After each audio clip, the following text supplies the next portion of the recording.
My name is Fake Mustache. Mustache. Really, there's an accent on the A.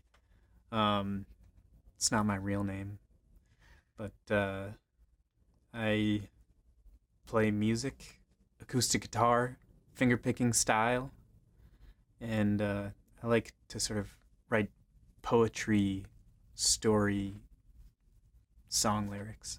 I've been writing lyrics and playing guitar since seventh grade. Um, I started taking guitar lessons from a friend of mine. He was one of my best friends.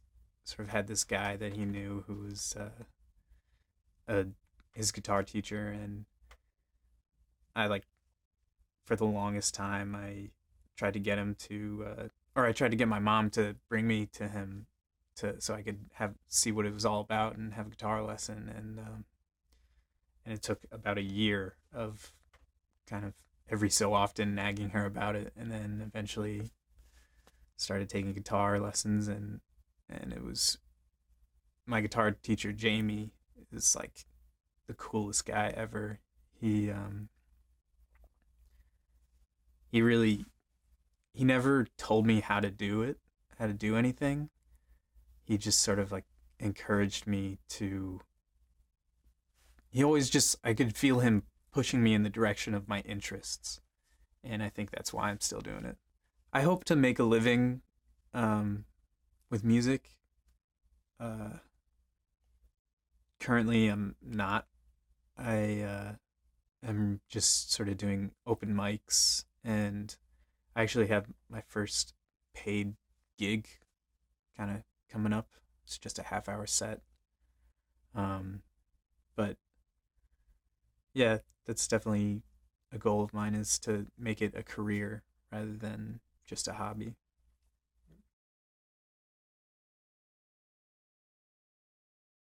Mm, I think mostly, I think I've had a lot of support mostly. I feel like with my parents, the only thing they really sort of made sure that or my dad said you have to get a degree, but then once you do that you can do what you want. So I sort of yeah, that's what I did. I kind of went and studied. I just graduated in May, and now I'm trying to make up for lost time. I was I got a BA in physics and a minor in English.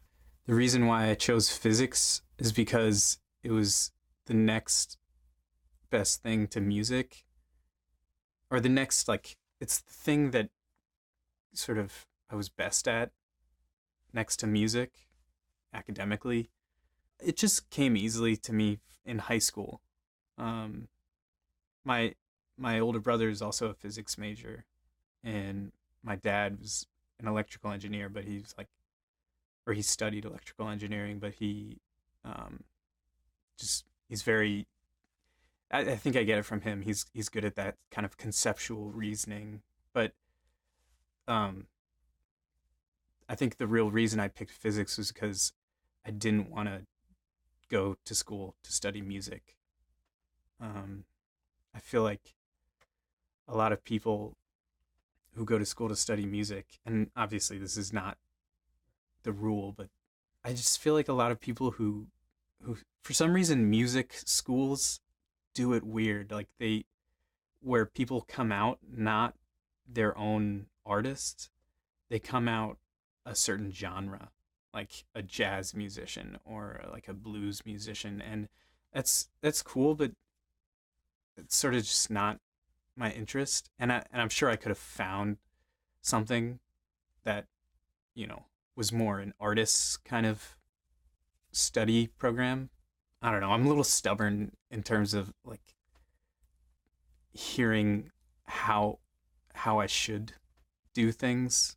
You know, I, sometimes I can be stubborn taking advice like that, and so instead I sort of went with physics because it's sort of, I feel like it's comes from a similar place, like a kind of quest for understanding that music has.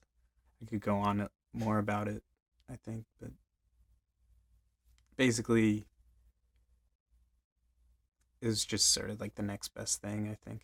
I was born and raised in Morris County, New Jersey, yeah, my whole life, except for in the summer times. I would, my family had a house on Nantucket Island off the coast of Massachusetts that we would go to, and um, yeah, and there I went to an outdoor adventure camp that I eventually went on to work at for a long time, for like 8 years. Sort of like a biking camp where I would take groups of 7 kids on average and just ride around the island and basically just do whatever we want. It's not like most camps, I think, or or just most things in general in a kid's life, where like you so often it's like an adult hands you something and it's like, here, you do this, like soccer camp or some other topic camp. It's instead it was, here's a beautiful place that's open. It's like an empty canvas, and you know what what can you do with it? I worked with all ages from 4 to 15. Sort of every summer I would kind of move up the age groups roughly. But towards the end I was working with the sort of 13 to 14-year olds. There's campers that I saw, you know, grow from. There's kids who I met when they were 6 who are now like 14 or something. So I've definitely seen a lot of like kids go from pretty much like almost toddlers still to like full blown teenagers. It's super interesting. Camp was sort of my life in the summertime. Um, it sort of like encompassed everything. Um, just adventuring and it's an adventure school kind of. But outside of that, learning guitar, I think was most of my time spent outside of school. Um, I think right once I started taking guitar lessons, it was like it was like well, I had one of my best friends when I was growing up. Um, he uh, he and I started learning guitar at the same time. He was the one who introduced me to Jamie, my guitar teacher, and um, we would kind of rally each other. So like when we started, we would meet up after school some weeks, later down the road and show each other, like what we had learned. And it always felt like every time he had like just gone light years ahead of me, and I would then, sort of tear my fingers apart trying to like catch up, and just feel like, so that because it was a way that we bonded, we would jam out together, and I didn't want to, you know, all have it be all of a sudden like I can't keep up with him, or I can't like jam with him, because then that it was sort of like such an important foundation for our friendship that you know it would almost mean like we couldn't we couldn't jam, that would suck.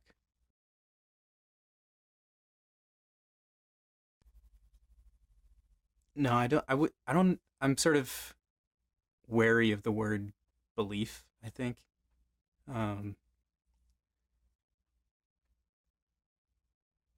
I'm not. I'm not convinced of any certain, underlying truth behind everything. Um, I think if I did have a kind of like a religion, it would be like a belief in like spirit energy, kind of like some sort of almost like force kind of flowing through the universe, kind of. And like if you die, your body's just sort of absorbed into that. I'm not going to say I know that that's how it is. I believe that we have yet to prove that everything is purposeless, whatever that means. I don't know. You know where that comes from is my is many a boring physics class is where that comes from. Um, I I did enjoy my time studying physics, and it was challenging and whatnot, but it was really boring a lot of the time. And there was like I felt like I would be sitting through class like waiting for those little like gems of truth to come out. And one of those was that according to quantum mechanics, the motion of particles is not continuous. It's governed by probability. So like you can imagine like a little particle, instead of just sort of moving around like an everyday object like a soccer ball or something, it actually like poofs back and forth about a axis with sort of probability. And and what that says is that you can't predict the future of a particle because it doesn't take just a straight trajectory. It takes a sort of probabilistic, somewhat, I guess, it's not random, it's probability. But basically what that does is that means that disproves one of the ways you could prove that everything is predetermined. Like, because if life is predetermined, I think it's kind of like meaningless in a way. It doesn't necessarily prove that life isn't predetermined, but it disproves one of the ways that you could prove everything is predetermined. I get I should sort of clarify that I'm wary of belief again. So like I don't necessarily like think that anything I say is probably wrong. What I think is I don't think there's too much to be gleaned from from that things are probabilistic in nature. Other than that, it takes away, like, if they weren't, it would definitely be predetermined. You know what I mean? Like things would just have exploded in the Big Bang and be following some sort of trajectory that resulted in whatever now is, and would be kind of meaningless. When you zoom out and you're not talking about particles, you're it breaks down the idea of sort of like the randomness of it. So that's what happens when you change sort of size scale. But I think you can definitely predict, like, you know, if I throw a coin in the air, I can predict where it's going to end up, you know, provided I know enough about the scenario.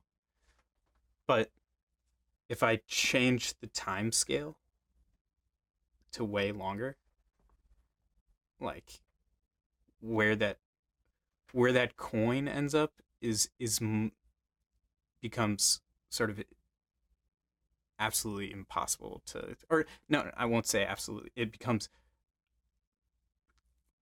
I think, if it's all like if those things poof around enough, that coin might have like poofed a little bit, you know. in a way that's sort of changed the predictability of it over a long span of time. Like we're talking and also even if you zoom way out, I think I'm not sure that this is true, but if you zoom way out to like the scale of like planets and solar systems, things start to be more probabilistic in nature again, actually. Like they look more like tiny particles, which is, I don't know that, like if a physicist was right here, he'd probably be like glaring at me like, what the fuck are you saying? Like, but uh, it's fun to think about still. For me, what what seemed important is that it's not so much that I know life is like, you know, is it's like one of the things that can be gleaned is that choice may still be possible. You know, basically, I think that we don't know that life is meaningless because choice might exist in a world that is underlying, probability is the underlying.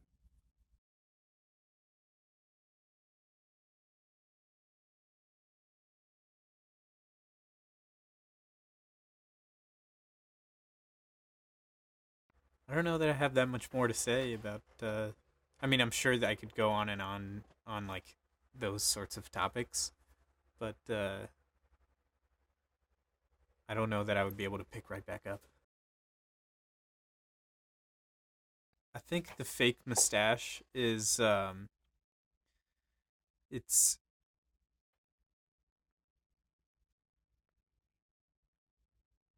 I think it's like sort of like a it's really just a protection from fame, and you know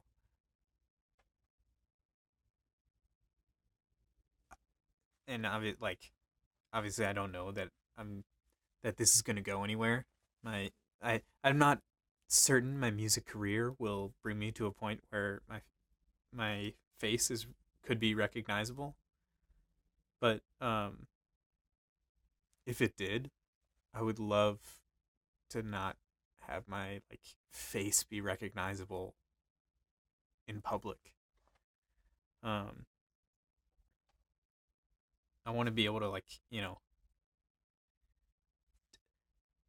I want to be able to touch as many people as I can with my music and make as big of an impact as I can, but I don't want to be as like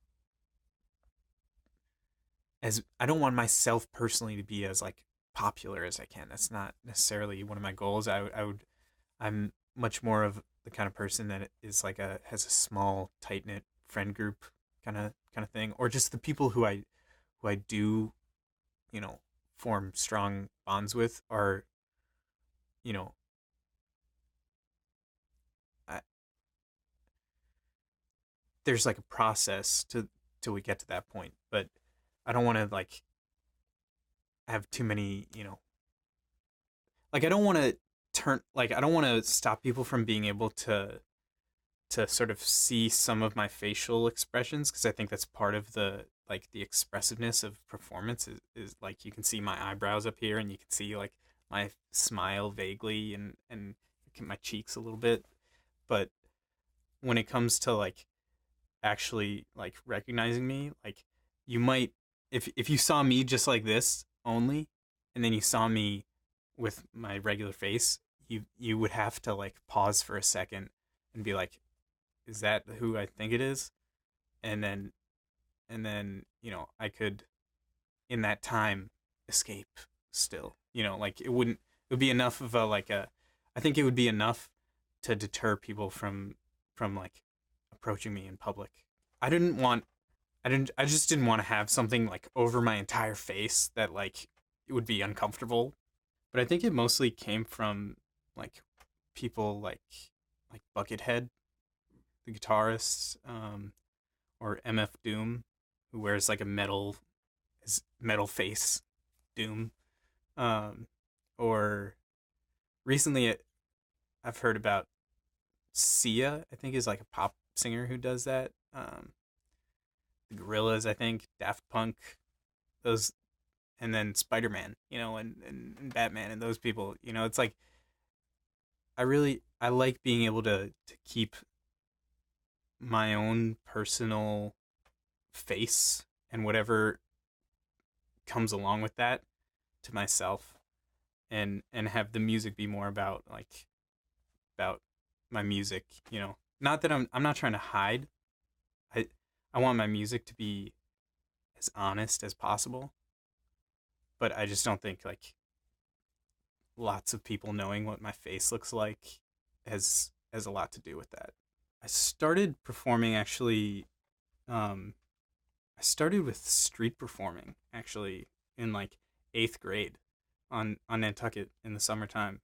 Because there's lots of wealthy people on Nantucket, and it's like the main street there is very busy with traffic, and I would go out with my little brother and a friend of mine, um, and like just play music, and people would give us like $1 because we were cute kind of little kids.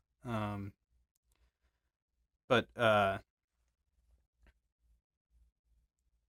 and then so that was sort of my first experience performing, and then from there it was open mics at when I was at in school at college. Um, there's this one place um, called Funkin' Waffles. It's like a waffle house, but they had Wednesday night open mics, and I would go there, and I would not be wearing a fake mustache or anything like that. This only happened actually. This idea kind of came to me in my senior year of college when I knew I was gonna be coming out to LA. I don't know. I think people are sort of fascinated by by the fake mustache. Um, I think I could do it in a way where it's like just a gimmicky joke sort of thing, but I don't want it to be like that. I think you know my real reason is no more complicated than just I want sort of facial anonymity, and I think when people hear that, they get it, and it's like it makes sense. I feel like it. I kind of feel like a douchebag's even saying that though, because my reason for doing it is based on the like sort of almost like the lame assumption that I'm gonna be like recognizable or famous. But I feel like even so, like it's fun. It's just like it, you know, it's I'm not really even looking to hide from my audience. Like if the internet didn't exist, I wouldn't use this. I only want this to exist for the internet, for the like massive, potential audience that exists on the internet. But and yeah, it feels comfortable. I like it. Yeah, I have an older brother, an older sister, and a younger brother. He's 4 years older than me. My older sister is we're all like 2 years apart basically. I think we were sort of paired off a lot of the time. Like my like if we were ever went on a family trip and we needed, to stay in a hotel room, I would be paired up with my little brother, like sleeping in a bed with him, and my older brother and my older sister would be paired up kind of in a room. I've oftentimes just been thrown together with him most of the time, and we he's probably my closest sibling, um, just because of that kind of arbitrary pairing. I think as a family we kind of always every vacation we would travel somewhere, like, and went. It's kind of weird because like this was before I can really even like remember too well. Like these aren't like the memories that I like really remember, but like before I was out of middle school, I we had we'd been to like Spain and Italy and France and London, South America as well. Like we went to Peru. Yeah, it was like 1 year we went here, 1 year we went there, and I think the time when my sort of my sort of spiritual memory, if you will, when my kind of when my mind's eye opened up was in middle school on like sleepovers with my friends, like where you would like talk all the way through the night because there's like too much to learn about. There's too much that like there's it's like you know that like you're there's so much to know that you don't know. So it's like you got to have your friends and like bounce ideas off each other, and so that you can get ahead or just catch up, you know. Like sort of all night sleepovers, not a lot of the typical stuff, I think, like, you know, like about like girls, like it's I probably like I probably like to think that we had like really highbrow conversations about like the universe and like, you know, but we probably had like the most typical kind of middle schooler conversations you could imagine, just like, like who you had a crush on, and and like but underneath that there's, this sort of like back and forth kind of like bouncing of ideas, almost like where we were just sort of, I think, yeah, just trying to figure it out, um trying to, make sure that we weren't thinking about things strangely. I guess you need people, and especially in that time, you need people for that. But and it's I feel like it was that kind of like friendship love is like some of the most pure kind of love, I feel like, at least for me. That was really a lot of people I know really hated middle school, but that was like my time. I was like so energized in that time. So just like excited. Everything, cuz it I felt so close to my friends, because much like learning to play guitar where you had to like, you know, we sort of would rally each other, like just trying to learn about life and trying to just get to reach like a state of, some sort of understanding pits you together with other people. But yeah, so that's sort of a time I travel back to in my mind often, or I just keep with me as I go. I went to a very small middle school. It was for about from kindergarten through eighth grade. Um, I know other people have different definitions of middle school, but for me, middle school is just the time from kindergarten through eighth grade because it was the same school and it was the same group of like 40 kids in my class. And and so that means it was like 20 dudes that I, because I was friends with everybody, all, and I was friends with all the girls, but I was also, kind of afraid of them. So like I really just hung out with the same 20 dudes. And um beyond that, my sort of I think I think I'm a friendly person, so I was really friendly with everybody, but my true, the people that I had those kind of experiences with, the sleepovers, were, like probably like the same, like six people, I would say. Currently, my roommate slash bandmate um, is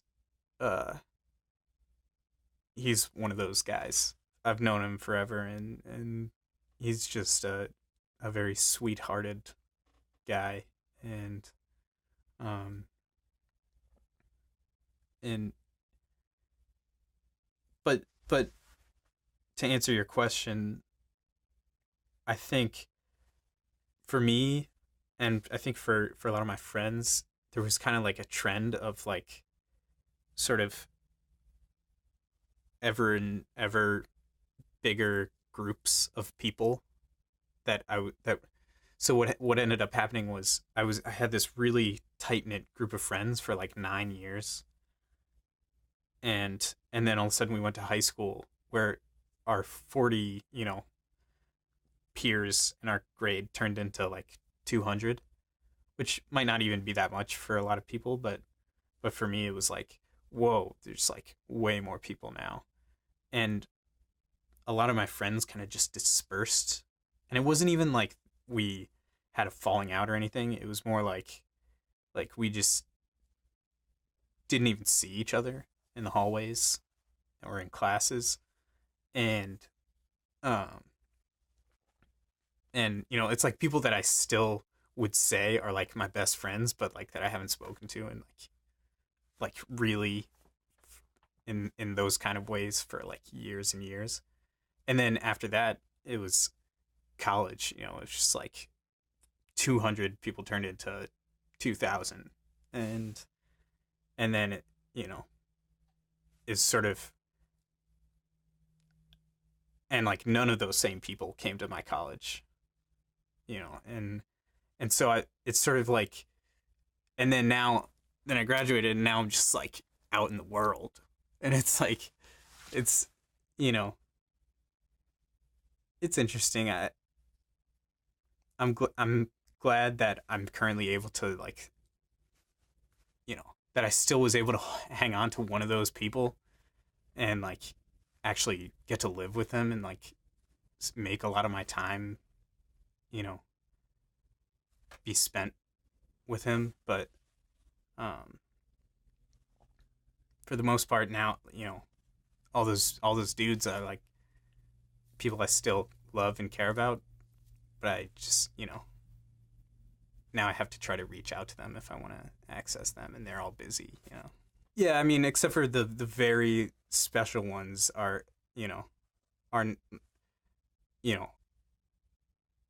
like another friend of mine who I also there I sort of learned music with kind of those six people, kind of, but like two of them I learned guitar with, really. And and one of those people, he's in Boston right now. He's still finishing up. He's going to Berklee College of Music, but and he's like such a lovely person. He's very unique. Um, but we both are sort of have trouble reaching out, and so it's always like every time we do get together, or get to like talk to each other, it's like pick right back up where we left off.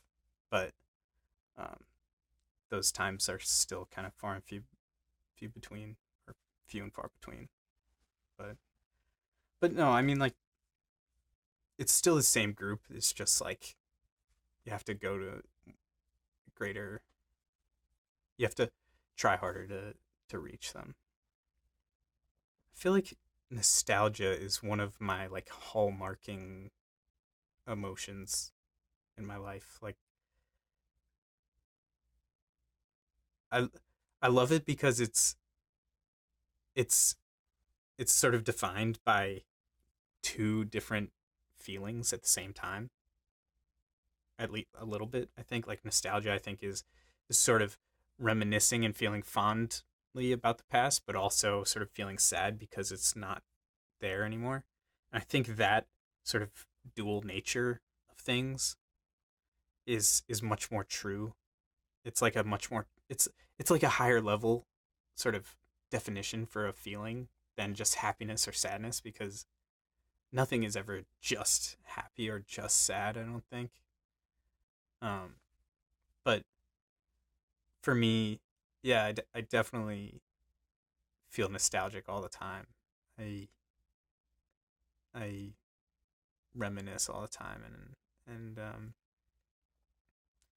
it's a big part of just how I go about life is with that, because I don't want to get over them. I don't want to like just move on. I want to keep them in my heart, kind of, and keep, because it was such a powerful time, and I can't even remember what it felt like now, but I just know that it was special, and I want to keep that with me.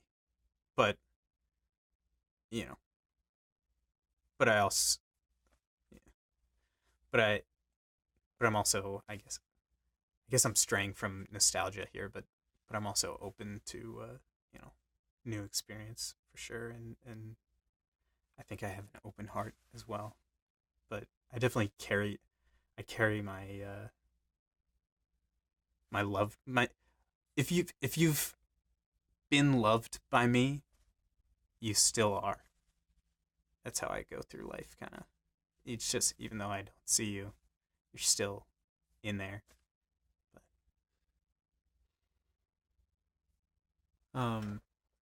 what I was gonna say was, I think of myself as a very slow person, um, and for me to say something, it requires it's like requires momentum. I think of my mind in terms of momentum. Um,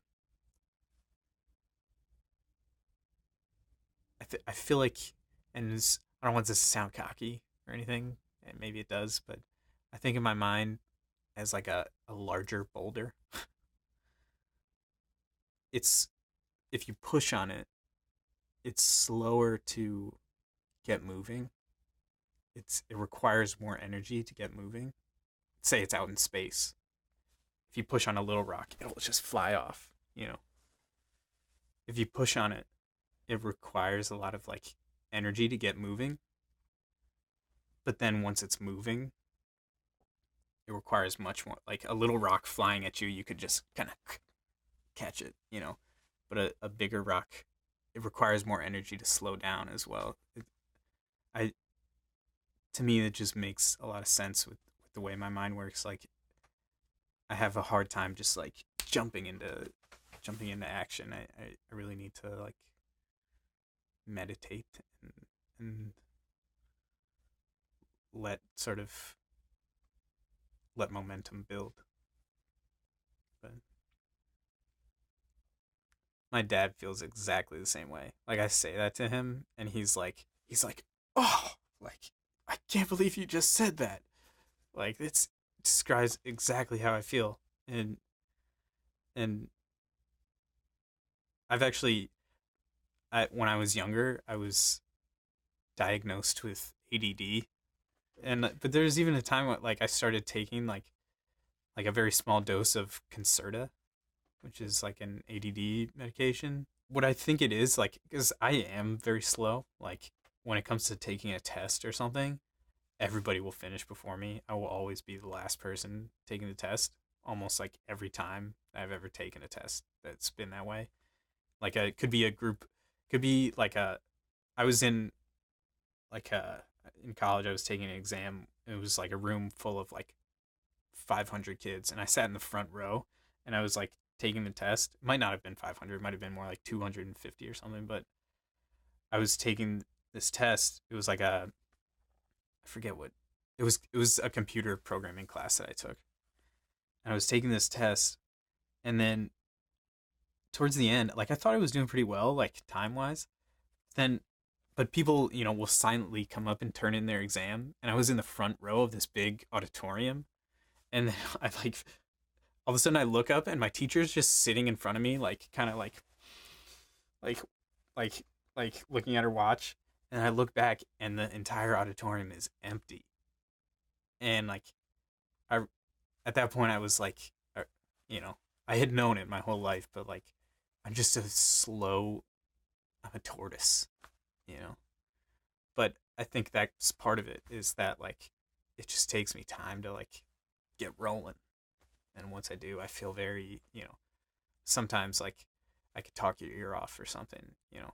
But if I'm in like a big group of people where the voices are competing and my attempt to push my boulder along keeps getting sort of stymied, then I will just find that I can't even reach the point where I can contribute to the conversation, and I'll just be silent. But you know, it's almost part of what interests me a lot about this interview is that like so rarely do people just give you the chance to just talk. Um, Whereas for me, that's like what I need to like when I'm alone. I kind of talk to myself a little bit. Like it's like I need to just like let it all come out. Um, and obviously, there's like it feels nice to just be paid attention to in any way, um, but yeah, like it's very appealing to me the idea of having lots of time and lots of like quietness to focus and like open up the floodgates kind of.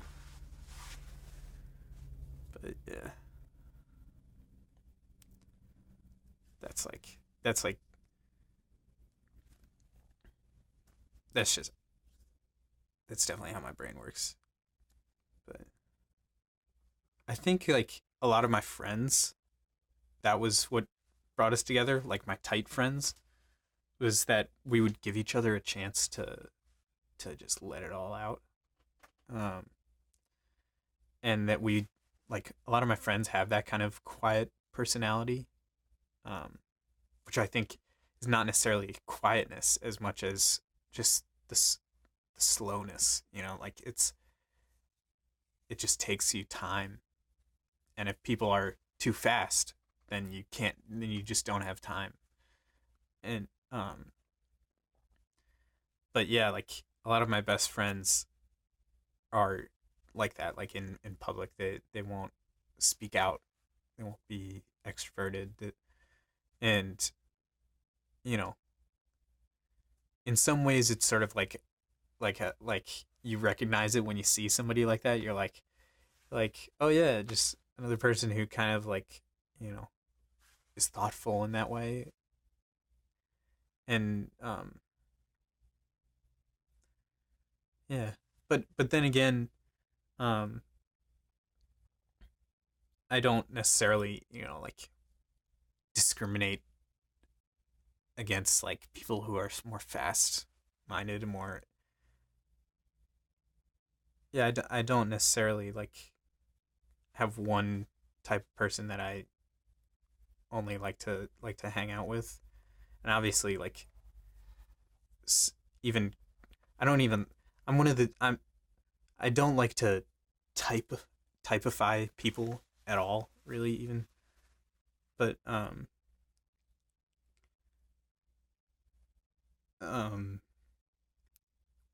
in general though, and especially in middle school, like my best friends were very thoughtful people as well, and slow, kind of not slow. Actually, like one of my best friends, um, he was like the person who would finish first the test, but at the same time, like he was very quiet as well. So I don't know what that says, like um,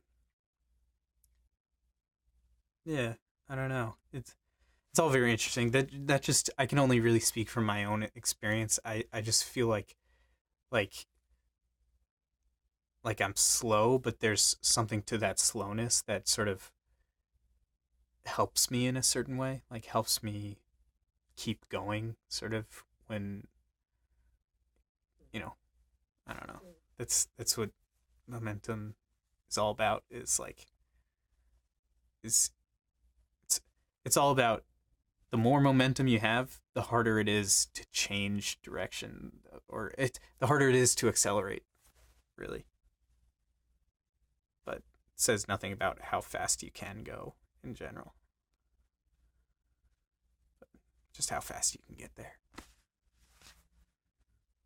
Well, I have right now sort of like I think three modes that I kind of like to work in, and maybe a fourth. Um, but I write sort of singy songs that are, they're more typical, like all the lyrics kind of rhyme, and I'm singing a melody above a guitar part. Um, and then sometimes I'll do just spoken word things, which could be I haven't done it yet, but could be like a rhyming poem. But when I write spoken word things, they're mostly just like me writing something out, almost like an essay, except going one line at a time and just getting it like each line is sounds right. So I like being able to, you know, take time to say something efficiently, because so often I cannot, because I'm, you know, I struggle sometimes in real time with speed and efficiency, but I love being able to just like say something in the most pure, you know, efficient way. And then other times, um, I'll just do just guitar. Um, I like being able to tap into that kind of like more just just pure musical expression kind of. But and then beyond that, I sort of have this fantasy that someday I'll be like an author, just straight up like books or memoir or something like that. Um, that's actually like it's what I used to when people would ask me what I want to do with my life. I used to say I want to be an author, or I want to be a writer, and I want to go to Oxford University. I used to say that like way back, but it's still kind of true. Maybe not Oxford. Maybe I could go anywhere, uh, but being a writer is almost like my I think my secret inner career hope. I was an English minor at school, um, which I sort of like started partway through because I realized like physics was not going to be exciting enough to keep me going. Um, and I started taking creative writing classes, and which is an awesome experience. The Syracuse English department is really dope. Um, and so yeah, so I wrote a couple stories in that, but mostly just like tried out a whole bunch of stuff, and there were fiction workshops were the classes that I took. The assignments for the class were you write two short stories, so um so they didn't have any real like restrictions on them, so they were pretty much just my own stories. um and that's definitely the first time that I like sat down and really like wrote something out, like that was a fully fleshed out story that probably still can be revised quite a bit, but um I wrote several really, because I took 3 fiction workshops, so I guess I had 6 stories in the end. But um, uh, as far as just like personal story writing, it's much my that is much more. I've explored much more like story song, which like I really like musicians like Jim Croce kind of, or people like who are storytellers. Um, Although at the same time, like I really sometimes I wish I could just sort of like shed the music and just straight up write a story.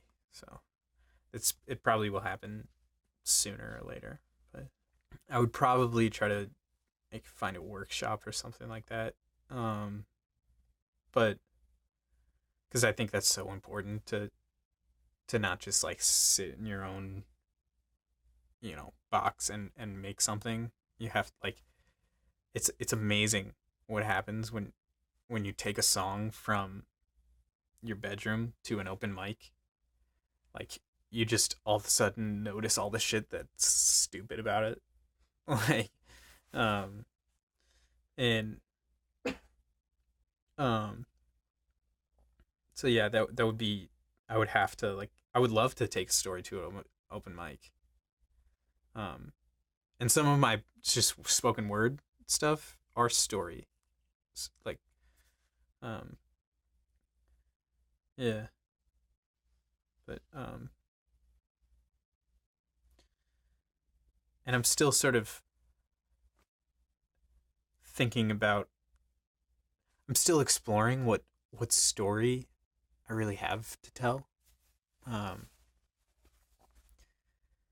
I recently I read a book by a professor at Syracuse, Mary Carr.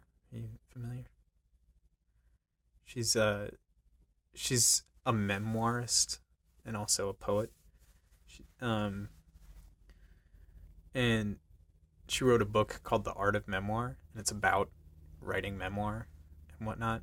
Um, and it got me very, very interested in, but I was, the reason why I started reading is because I was already interested in it, but in telling my own personal story, um, and just sort of trying to find the truth kind of that lies in within my own memory. So I'm interested in that side of it, and I think it's very important to be able to just hand somebody and say like, this is just me trying to be as honest as I can.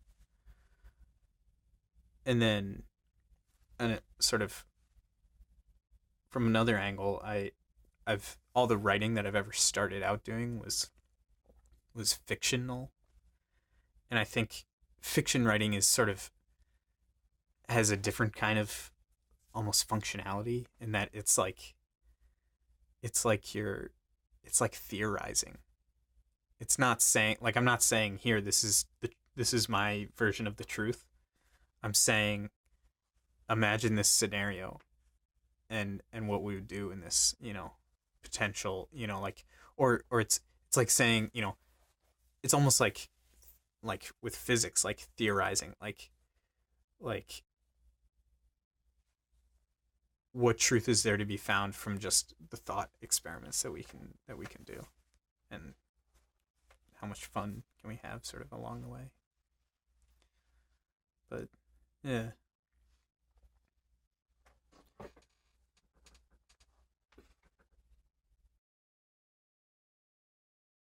Well, this is actually the first election that I've really paid attention to. It's the first time I voted. Um, but just sort of going based off of intuition of how things should be. Um, I think the process was a little bit, I guess, over overridden, um, as a result of kind of what I'm what I would guess is mostly like social media influence. for one, and just the nature of like, yeah, the internet and social media at the time of the election. Um, and then also kind of like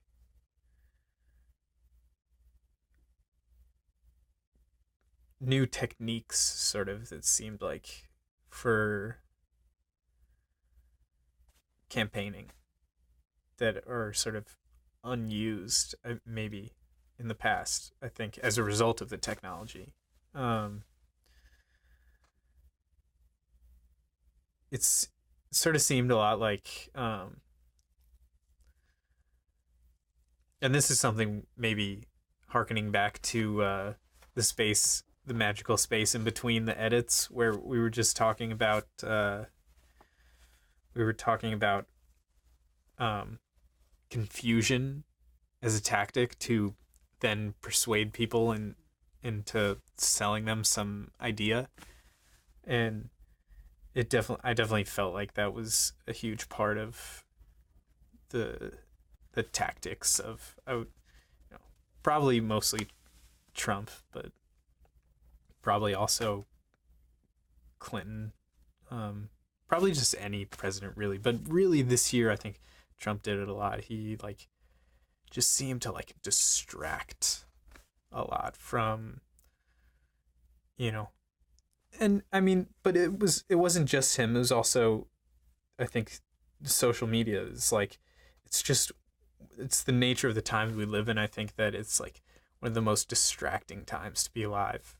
It's so hard to, especially when you're hooked into the internet, it's so hard to stay like focused on what you were trying to like do or figure out, or, so it just seemed like we didn't even really have a substantive conversation as a nation, whether it be on the debate floor or on the news or anything like that. I mean, there were some people, but their voices were not heard. Their voices were quieted by lots and lots of distraction, I think, and in a way that kind of like rerouted our process, and it sort of, I don't think people really made anybody. I think everybody that made it harder to make a choice that you really, wanted to make based off of your own reason, and um, regardless of whether I'm not gonna claim I know what the right choice was, but I definitely think like it was made harder to make that reasonable choice, what with all the crazy distractions. So yeah, that's definitely what I thought about just the process in general. I voted for Hillary, but uh, yeah, and I would vote for her again, I think. Um, she just seemed like, you know, I I guess I don't think of myself as like a Democrat or a Republican or an independent, or I I sort of, and I don't see myself as like a, you know, either like a capitalist or a communist. I'm a bicyclist. I'm not a cyclist. Those people wear spandex and shit. Um, uh, yeah, like I said, I was a camp counselor, and I ride bikes. I rode bikes for a living, kind of, not for a living, but I brought people around on bikes, and when you're riding around on bikes a lot, you have a lot of time to think, and it's like almost a meditation, and one thing that I really, especially teaching kids how to use gears, I sort of, I feel like there's a sort of analogy that I really like from bicycle gears. And it's when you're teaching a kid, it's clear to see who's doing it, who's having a successful time learning how to use gears.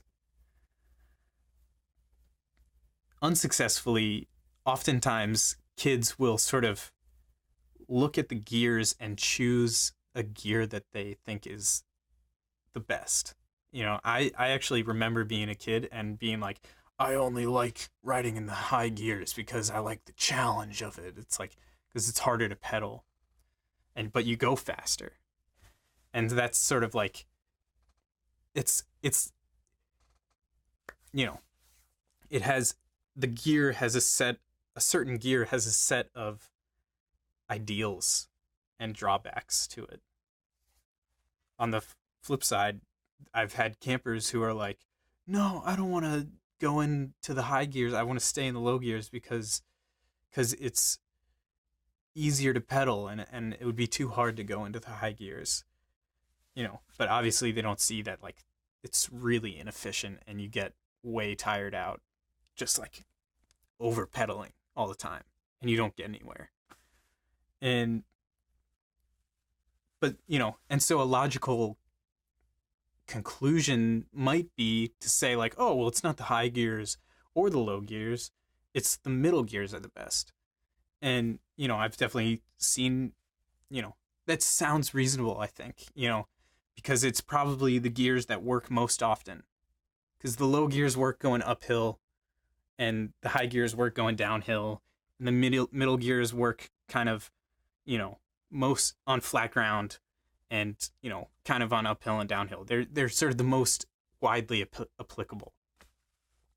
But it's the truly gifted, camper, the one who really learns how to use their gears right, doesn't look to the gears to tell them what they should be doing.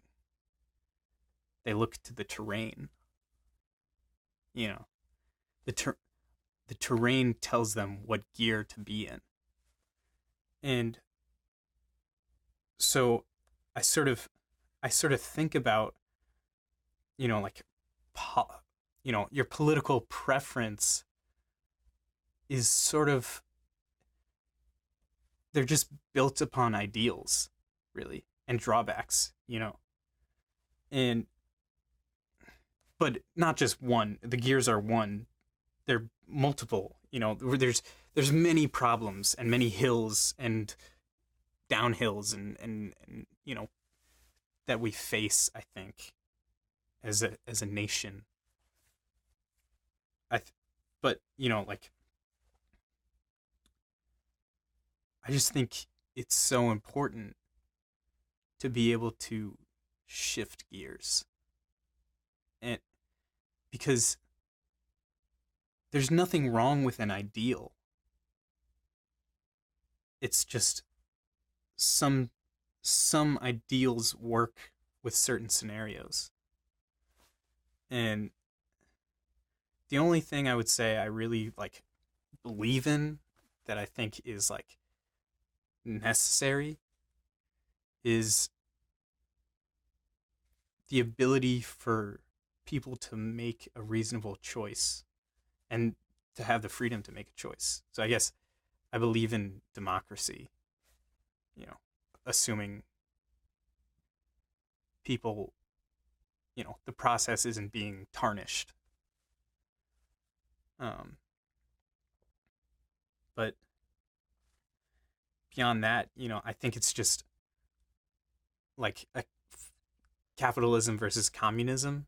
If you just take the sort of economic principles of them, they're just like kind of like gears.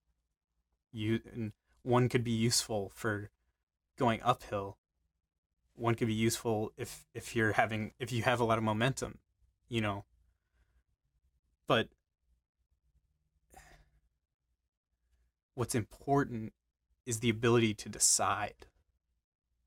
It's the ability to vote one way and then be able to vote another way again the next day or the next year or a couple of years, you know.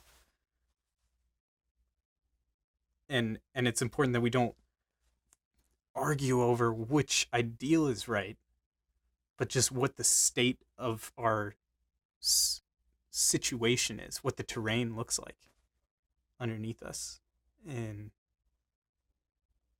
yeah, it's something that that idea of like how gears work and how people see them, how children sort of misinterpret how they're what they're meant for, is something I just have had way too much time to think about.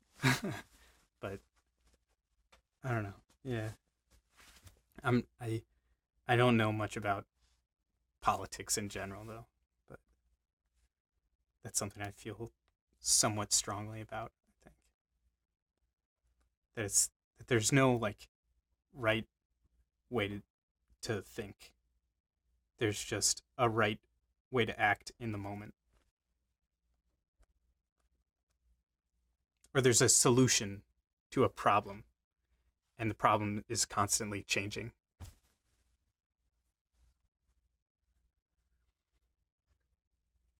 Well, I was paying a lot of attention up close to the election, leading up to the election and after.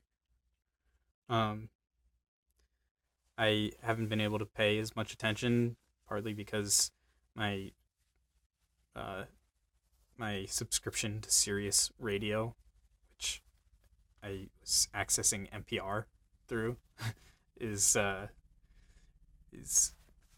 I no longer, it's got expired or whatever. But partly I think it's I like that I've detached a little bit. I think when you get sucked in, you run the risk a little bit of like being sort of brainwashed a little bit, being kind of like led down a path, when especially, you know, if you don't have the proper information sources. But there's a lot of stuff that I know that he did that I like don't like. I just think that his I don't like, you know, I won't say that I'm like completely closed off to the Trump presidency. I hope that he succeeds. I but I think he's done so much incendiary kind of like like stuff that, you know, like it's doing much more harm regardless of, you know, like like when he went to the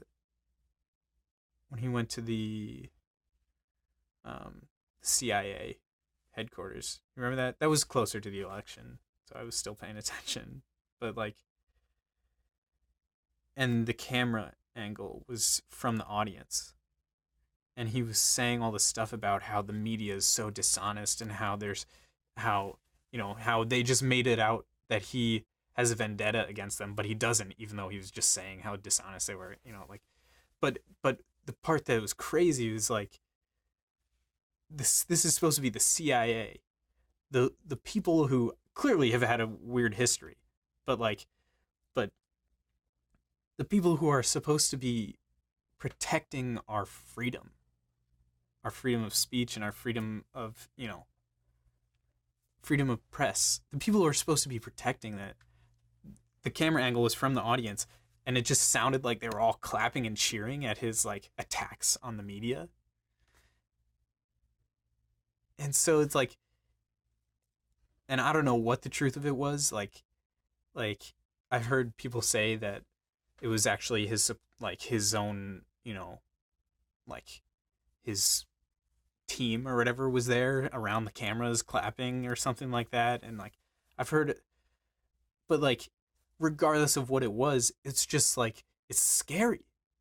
Like, why the fuck do these people care? You know, like, why they're supposed to be our objective freedom protectors, you know.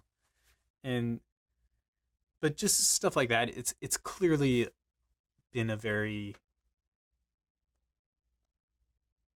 you know, sort of, we're at a new territory. We're in a new weird area where like fact and you know, and information is so hard to trust. Um, and I really didn't like that he did that. That he, or not, maybe not he did it, but like that they made it seem like there was that kind of like clash. Um, Apart from that, though, like, yeah, I don't really know too much. Like, yeah, I figured like, yeah, yeah, just I guess I'm trying to like see if I can just hold on to my own sort of free thinking. You know, I mean, like that's part of, I think, my instinct to sort of detach a little bit. It's part of it is laziness. Like I'm busy. Like I'm trying to just, but part of it is also I just want to see if my life can continue on as normal. Like if it's getting worse or better. You know, because that's really my only true sort of, you know, meter for whether I know like if personally his presidency is working out for me or not. Um, but and then yeah, and then apart from that, I mean like it's hard to like mention talk about Trump and what he's doing without like talking about, you know, that people feel like he's sort of the embodiment of a kind of oppressive power, like a sort of a long-standing sort of oppressive kind of force. Um, People certainly feel that way. You know, I think the truth lies in between in most cases. I don't know exactly where it lies in between. I think Trump probably, when he says, like, I'm not a racist, or he says, like, I just want the best, you know, I'm sure he believes it. I'm not sure. I, I would like to, I think he believes it, you know. Like I said before, belief is kind of something I try to, I try not to claim that I know things. Um, I think he definitely feels like he's not a racist. You know, I think he definitely feels like he's just doing what's necessary. You know, from his lens. You know, but he's definitely like I think he definitely does like, I don't know. I'm really like I'm sort of getting into a territory where I like I risk sounding, you know, both self-righteous and talk, and I'm in a territory that I don't, you know, I sort of shamefully can't claim to know much about because I'm not absolutely involved to the point where I could really like be knowledgeable. I think, I guess, you know, like, yeah, I don't know, like I want to give him a chance, but you know, like when he was elected, I certainly was like, it's not what I wanted, and it's not what I voted for. It's not. I was upset. You know, I was shaking. I was like, you know, um. But as far as like, yeah, I guess just I honestly I think a lot of the stuff that people really dislike about him are things that I can hear. I can hear people talking about them, but I can't feel them because, like, just because they're not pointed at me. Like, I exist in that sort of world where, like, I, I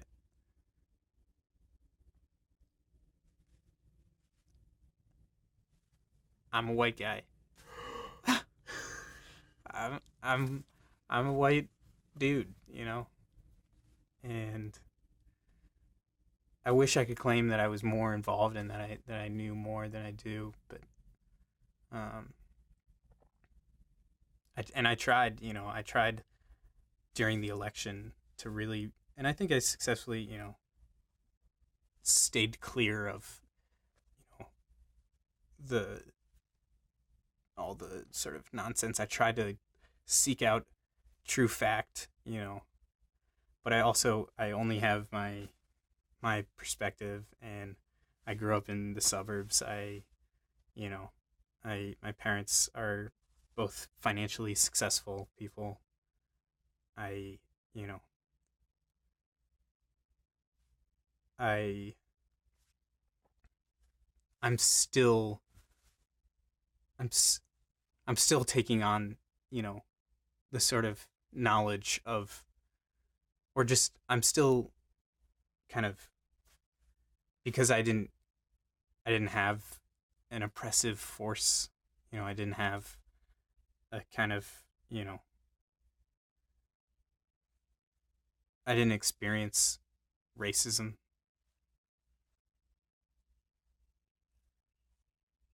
So I'm still learning about all that stuff, I guess. I really was really cut off from all that. Like, I when I was growing up, there was my grade that I spoke of. There's like 40 people in it, and there's one black girl. So I just I very much was not familiar with lots of the problems that are very prominent right now, and I'm still sort of playing catch up, I think. Not with her, no. I mean, like, we were pretty much friends, but you know what? Like, it's funny. Like, I think back on it, and like like I'm sure there's like, when I think back on it now, there's like things that would have like singled her out, or would have made her feel uncomfortable, probably, or you know all that kind of stuff that I'm sure happened. Like stuff that we just, because we were young and we were just unexposed to. I mean, we learned from when we were kindergarten, on like, it was drilled into us, our nation's history, like, of slavery, and the wrongness of racism and the civil rights movement. They just didn't quite tell us exactly, that the civil rights movement hadn't, like, you know covered all the problems. You know what I mean? Like I think we were certainly shielded and in a bubble, and um probably, and it's probably wasn't even like a conscious decision by the teachers or anything like that. It's probably like, literally, like, because what you teach in school is subject to like a vote. People can tell, like, be like, I don't want my kids learning that garbage, or something like that, like, or you know but it's also just a sensitive topic in general. But but with her, we were like, I like to think that we were friends, and we sat next to each other in history class and made each other laugh and stuff. And um but yeah, I don't know. I'm I'm definitely not the authority on any of that. But I'm certainly trying to engage, I guess. And I would say again, like it's somewhere in between. I I I went to a a college with mostly the people that I sort of similar to who I grew up around. Um, I you know I college. I feel like college is such an interesting, especially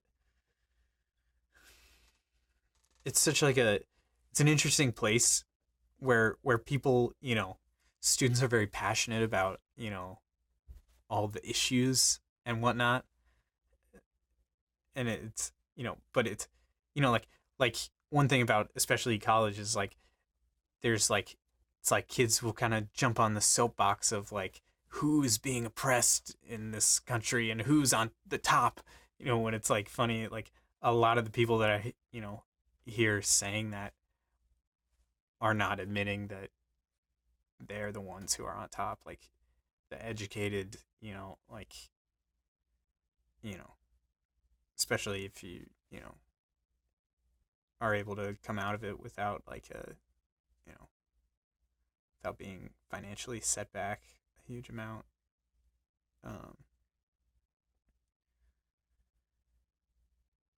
yeah,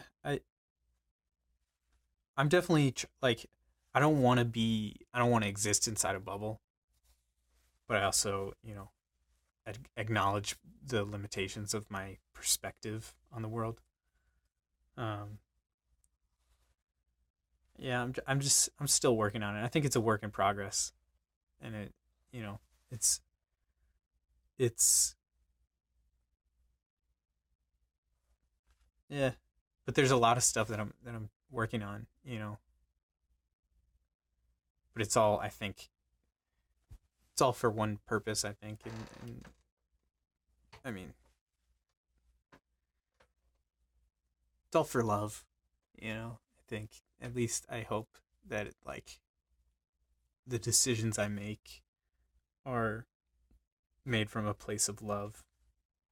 And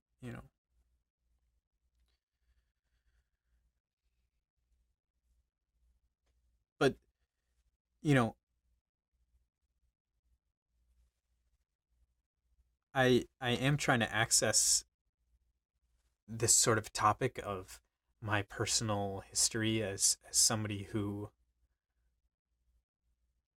came from a sort of a wealthy background, um, in and certainly born, in a position, in an in an advantageous position. I think, if I was to make anything good and do anything, special, especially with music, and not acknowledge that in some way, and not try to get at that and talk about that, I would feel sort of dishonest, I think. But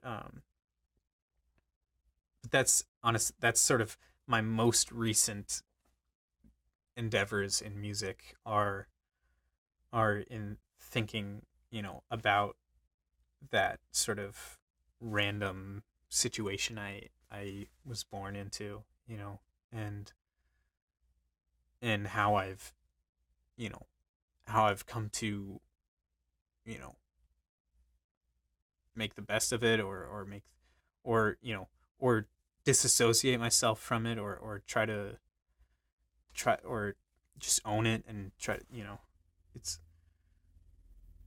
and whether it's been a source of, you know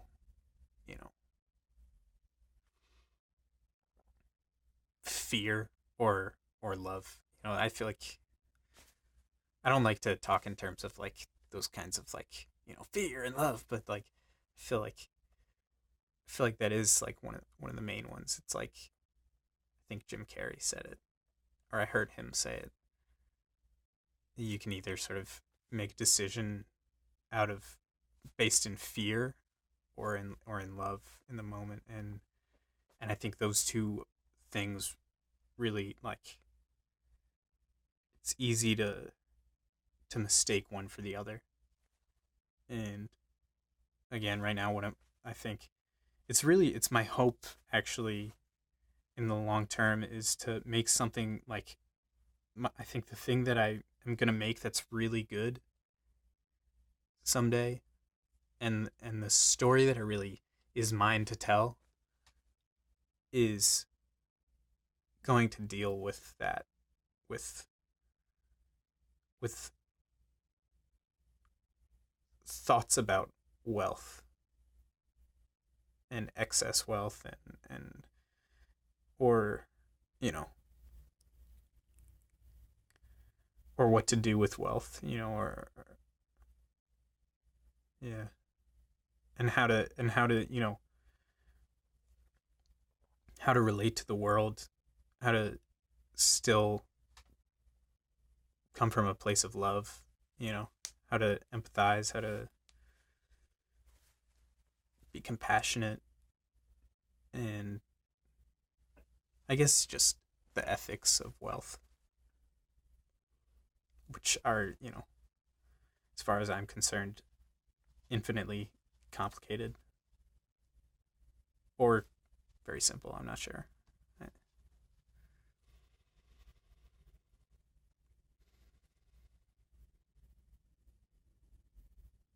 Yeah, that's been my most recent sort of interest. No, I've written a good amount of stuff, and um, nothing that I would, you know make somebody pay to see yet. You know, only things that I've done in open mics, and that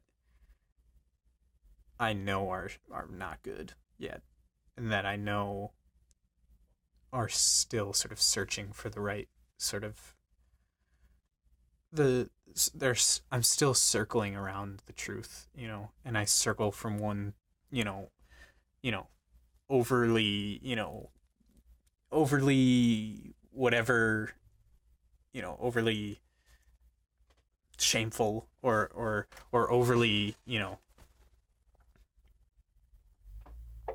I, you know, I I'm just trying to. It's For me, that's a huge part of my honest story. Is that, you know that background, and something I want to talk about, and I want to do it with candor. Obviously, I think everybody's story is going to involve that, which is part of why I'm interested in it, is that it is such a link. It's such a transcendent topic.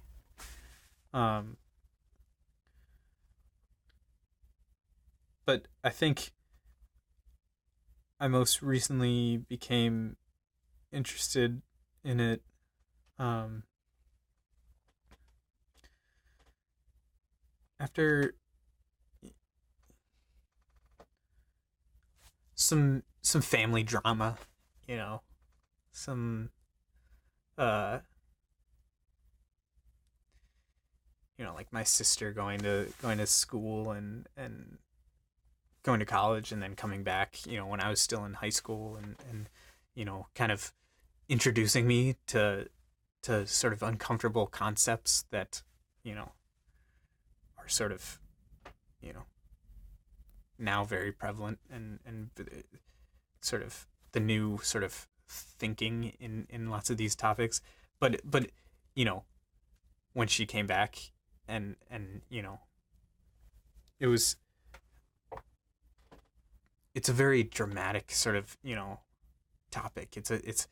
And it caused family drama for her to come in, and yeah, definitely, like blowouts, not that, like, but it, like, the kind of blowouts where it feels like everybody's arguing the same thing. You know what I mean? Um, and I can't even remember specifically. Just like, but about that kind of like the idea of privilege. It's such a potent idea, especially for you know somebody from my kind of background. It's that like you know, it kind of cuts right to your core. It's like you know, cuts right to like who you are and what you can really own as your own. And what's just been given to you, and what's it's a powerful thing, and you know it it can be upsetting, I think. And I'm not just saying that, like, that's what happened. Like, it literally caused like fights, and like but also from a place of love, I think. But it you know and I think a huge part of why I'm interested in it is because like it's so hard to talk about without it being like uncomfortable, without it being a sort of that you know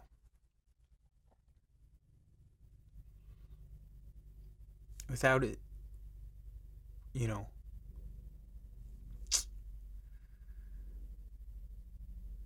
yeah, I don't know. It's I'm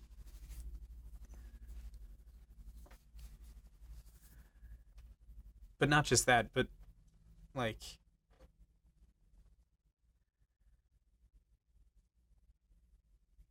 because I feel like it's one of the areas where we have a lot of a lot that can be done. Like there's well, not maybe not even that. Like this might be one of my young people sort of delusional kind of thinking, me getting sucked up into the sort of like energy of the kind of like college like save the world kind of, sentiment, but I sort of I feel like in a lot of ways the excess wealth that has accumulated for a lot of people doesn't really do much good past a certain point for them. And in a lot of ways, I think when you just hold on to it, I think it's not very good for you. But at the same time, like there's so many people, pretty much like every problem you can imagine that's money related. I feel like there's enough money to solve in the world. Like it's just it's just stagnating. It's just sitting there, and I don't think the answer is not like some government should come and force people to give their money away. We I think we've tried that. I think if people voted for that, that's chill. But because then you could vote out of it another day. But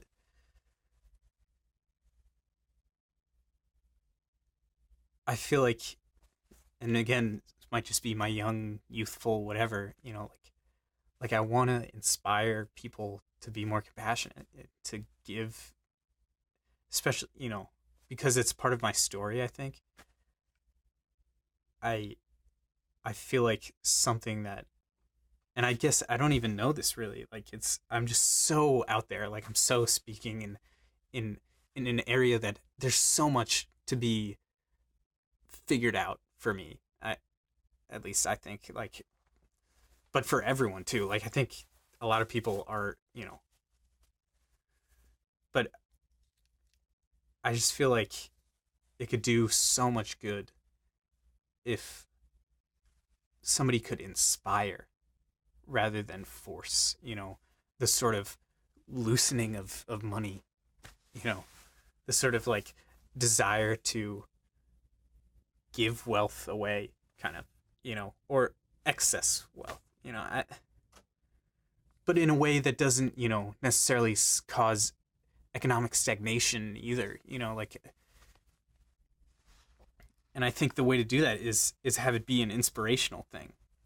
Like the reason why I think, as I understand it, a lot of like communist countries stagnate is because there's less incentive to to make money if you're sort of getting penalized for then making it, or getting, you know, and so those countries stagnate kind of economically because they're hoping that a moral incentive, I think those are actually the words that Che Guevara used to, is that he was hoping that a moral incentive would replace a sort of capitalistic one, financial one. And I think that's cool, but you know, it's not cool if it's like forced, because that causes stagnation. Because if it's forced, then who's gonna decide to do something productive, you know? But if it's an inspirational thing, if it's like, I want to make money so that I can help everybody, you know, like if it's just an inspirational thing, that's badass. That's cool. Like, like if it's just like people are inspired that being compassionate is actually better for your health and is better for your well-being in general. Like, and and you know, that rather than blocking yourself off to empathizing for all those who are suffering in the world, you could actually, because empathy is love, you could take on so much more love in exchange for that, you know, walled in wealth. And again, like, I could just sound like a jackass right now. Like I could just sound like, you know, like it's the other problem. It's hard to talk about wealth because it's hard not to sound self-righteous, and it's hard not to get into a place where you're, you know, especially for me as a person who comes from wealth, asking for some kind of sympathy or something, you know, that's sound feels very uncomfortable even for me just saying it, you know. But I do feel like there's something good to be mined from my story, you know. But it can't be that I have this idea and then I try to craft my story around it. That would be dishonest, you know, and probably block me from whatever real truth there is to find. I think it has to be, you know, an honest exploration, and then the truths obviously end up being much more nuanced than, you know, than what you start off thinking. But, you know, I would like to do it in a way that feels easy to access and almost transcends your status, you know, your socioeconomic status. I feel like that's like one of the, you know, that's what makes rock and roll, is that it like transcends, you know, like anybody will listen to it. And I feel like that's what I want it to be, is like fucking like rock and roll, but like, you know, my own brand of compassionate, um just my honest story, really, I guess. I feel like that's rock and roll, to like to be honest, to tell your honest story. Yeah. I just want to make something that's very, you know, powerful, I guess, and I think all those things are needed.